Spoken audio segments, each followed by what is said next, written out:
There's a moment I'll never forget. I was working on a painting, something I had started years ago, but never finished. At the time, I didn't know why I abandoned it, but as I picked it up again, something shifted. Every brushstroke felt like a release, and every color choice felt like a conversation with my past self.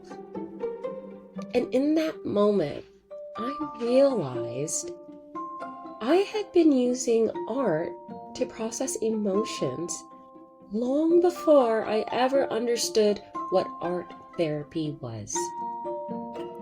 Welcome back to the Mama Ray podcast. Today, I want to share my journey into the world of art therapy, how my studies in neuroscience and psychology have deepened my understanding of creativity, and where I am now as I dive into the creative process and therapeutic techniques. Balancing this path with real estate and podcasting has been an adventure of its own. But through it all, I've come to understand something profound. Art is more than self-expression. It's a bridge to healing, to understanding our own minds, and even to connecting with others in ways words never could. So let's explore this together. Let's talk about the science behind art therapy, my personal journey, and what it means to embrace creativity as a form of healing. The science of art and healing. I've always been fascinated by the brain. And the deeper I go into studying art therapy, the more I'm blown away by what's actually happening in our minds when we create. Neurologically speaking, engaging in art activities activates multiple parts of the brain at once. The prefrontal cortex for decision making, the limbic system for emotions, and even the motor cortex as we physically engage with our medium. But what's more incredible is how creativity rewires the brain. Studies show that making art strengthens neural connections, improves cognitive flexibility, and helps regulate emotions by engaging the parasympathetic nervous system, the part of the brain responsible for calming us down. This is why art therapy is so powerful for trauma survivors. When words fail, when memories are too painful or too complex to verbalize, art gives us another language. It bypasses the logical, analytical part of our brain that taps into something deeper, our subconscious, our emotions, our raw, unfiltered truths. One of the most mind-blowing things I've learned is that even passive art, just looking at paintings, sculptures, or listening to music can trigger neural responses that help reduce stress. It's like our brains recognize art as a safe place, a space where healing can happen even if we're not actively seeking it. My personal journey into art therapy. For me, art has always been there. As a child, I found comfort in drawing and creating, though I didn't realize it at the time. It was more than just a hobby. It was how I processed the world. But as I grew older, life happened. Responsibilities took over, and somewhere along the way, I lost touch with that part of myself. It wasn't until I started studying art therapy that I understood what was happening all those years. I had been using creativity as a coping mechanism, channeling emotions I didn't have words for, finding solace in colors and shapes. And now, as I dive deeper into my studies, I see that same healing power in others. Learning the history of art therapy has been fascinating.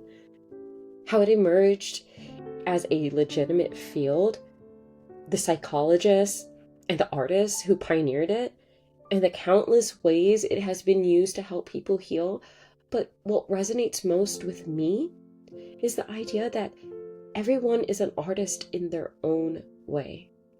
Creativity isn't about talent. It's about expression, about giving form to the things we feel but can't always say. Exploring creative techniques and approaches. Right now in my studies, I'm fully immersed in the creative process, learning different techniques and how they can be used therapeutically.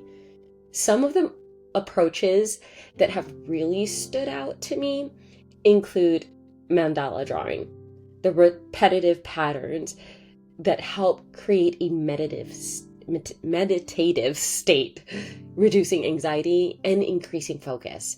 I like doing this exercise right before I actually start an art piece, and actually even right before I start studying. It has helped me tremendously, and I've actually have suggested it to a few friends and other family members because I think it's a really great technique to study. It's actually something that we all do in most situations that we're in, and I think it's not something that should be overlooked. Then there's collage therapy. Cutting and arranging images can be incredibly freeing, especially for those who struggle to express themselves through traditional drawing or painting. And then there's clay and sculpting, working with our hands, engaging the senses, and grounding us in the present moment and helping us release tension. And then one of my favorites is automatic drawing, a technique where you let your hand move freely without thinking, often revealing subconscious thoughts and emotions. I've experimented with all of these, and what's interesting is how each one of them brings out something different. Some days I need the structure of mandalas to calm my mind. Other days I need the unpredictability of a collage to shake things loose a little bit. And then there are days when sculpting feels like the most natural way to process what I'm feeling. Balancing art therapy, real estate, and podcasting. Now let's talk about the elephant in the room. How do I balance all of this? Real estate, podcasting, art therapy studies. It sounds like a lot, and it is a lot. But I've realized that each of these roles feeds a different part of me. Real estate keeps me grounded in the practical world. It's about helping people find homes, understanding their needs, and being present in the moment. Podcasting allows me to explore my thoughts, share my journey, and connect with all of you. And art therapy? That's where I find my own healing, where I can bring everything full circle and create something that feels truly meaningful. The biggest challenge is time.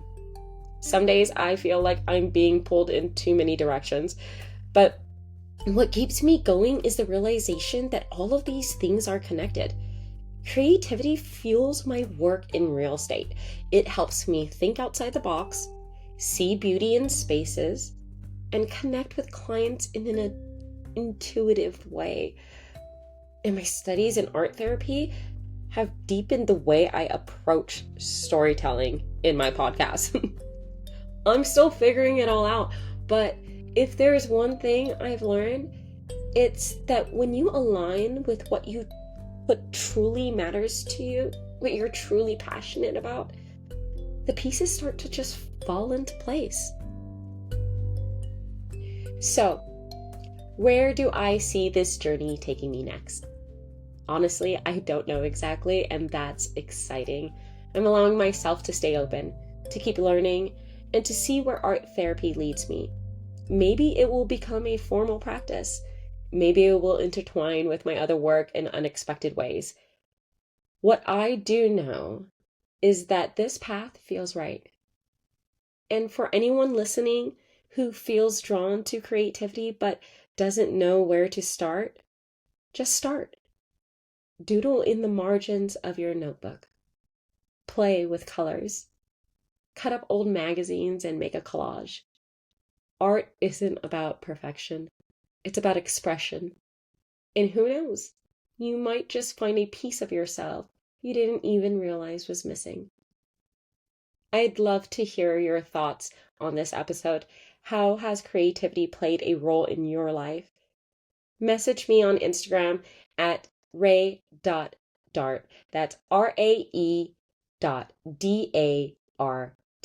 And let's talk about it. Until next time, take care and keep creating.